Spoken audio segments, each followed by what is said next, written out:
I'm here again, your Sir in the City, Sir Galang. Now, I will discuss to you how to add integers with different signs. We will add a positive integer plus a negative integer, or a negative integer plus a positive integer. I will teach you two ways how to add integers with different signs. First is, in adding integers with different signs, we subtract the absolute values, and the sign of the result follows the sign of the integer with greater absolute value. For example, negative 10 plus 4. As you can see, these two integers have different signs. One is negative and the other is positive. Our rule says that in adding two integers with different signs, the first thing that you have to do is to subtract their absolute values. So let us do that. Negative 10 plus 4, the absolute value of negative 10 is 10, and the absolute value of 4 is 4. The difference of these absolute values is 6. So after we subtract their absolute values, we will determine whether our sum is positive or negative. So how are we going to do that? Again, our rule says that the result follows the sign of the integer with a greater absolute value.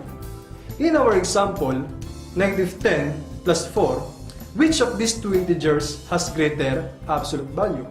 Of course, the negative 10.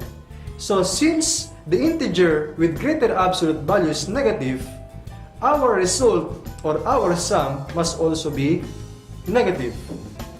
So our sum is negative 6.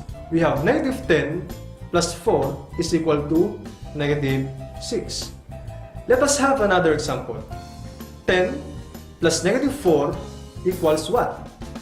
So again, these two integers that we are going to add have different signs, meaning one is positive and the other is negative.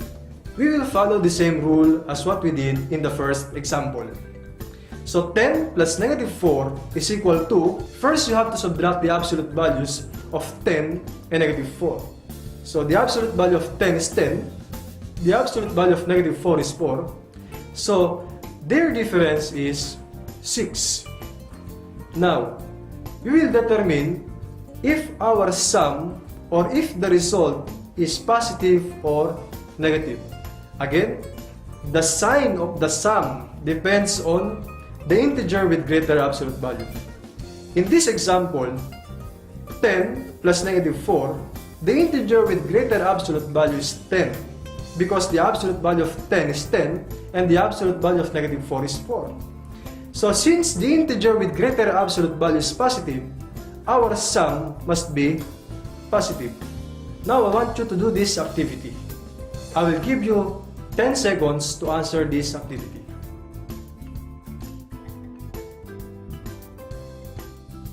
Now, whether you're finished or not, we will answer the given activity.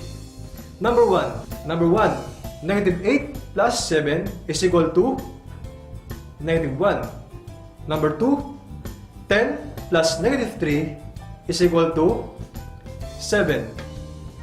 I hope you understood our first way of adding integers with different signs.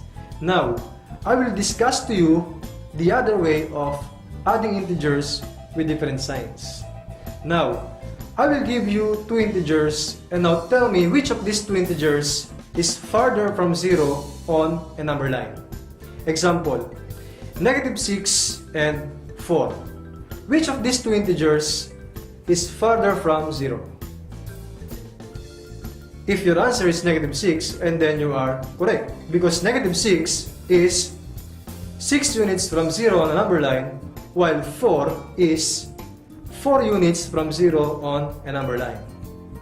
So we will apply that concept in this second way or second method of solving integers or in adding integers with different signs. And let us do this example, 4 plus negative 6. First is, we will subtract their absolute values. So the absolute value of 4 is 4 and the absolute value of negative 6 is 6. If we will subtract their absolute values, the result is 2. We will determine the sign of our answer. Is it positive or negative? The sign of our answer depends on the integer which is farther from 0. So in the numbers 4 and negative 6 is farther from 0 on a number line. So therefore, the sign of our answer is negative. So we have 4 plus negative 6 equals negative 2. So that is the second way or the second method of adding integers. Now I will give you another set of activity. Try to answer these examples.